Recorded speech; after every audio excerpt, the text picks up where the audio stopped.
এই মেয়েটির কার্ডে পুরো $1 বিলিয়ন ছিল, তবুও সে কখনো তা খরচ করতো না এবং একটি পুরনো ভাঙাচোরা ট্রাইসাইকেলে চড়ে সে প্রতিদিন কলেজে যেত। কারণ তার 3জন একেবারে অদ্ভুত স্বভাবের পরিবারের সদস্য ছিল। তার মা ছিলেন গানের এবং সিনেমার এক সুপারস্টার, তার বাবা দেশের সবচেয়ে ধনী মানুষ, আর তার ছোট ভাই ছিল চলচ্চিত্র জগতের সবচেয়ে বড় তারকা। যখন পরিবারের লোকজন জানতে পারলো যে মেয়েটির কলেজের শেষ বছর চলছে, তখন তার বাবা বলল, আমার মেয়ের শেষ সেমিস্টার, তার সঙ্গে কি তার বাবা যাবে না? মা সঙ্গে সঙ্গে বললেন, আমি তো কলেজের সবচেয়ে সুন্দরী মা হয়ে যাব।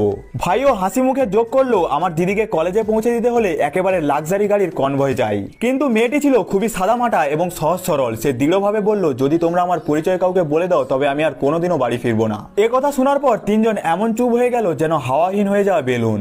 মেয়েটি তার সেই পুরনো ট্রাইসাইকেলেই কলেজে এলো, কিন্তু সেইখানে দুজন ছাত্রী তাকে দেখে মজা করতে লাগলো। তারা বলল, এই যে সাপের মতো দেখতে ব্যাগ নিয়ে ভাঙা ট্রাইসাইকেলে চড়ে কলেজে আসছে, পুরো গাইয়া লাগছে। কিন্তু মেয়েটি তাদের কথায় বিন্দুমাত্র গুরুত্ব দিল না। ঠিক তখনই এক ধনী মেয়ে বিলাসবহুল গাড়ি থেকে নেমে এলো। কলেজের সবাই তার প্রশংসায় মুখর হয়ে উঠল।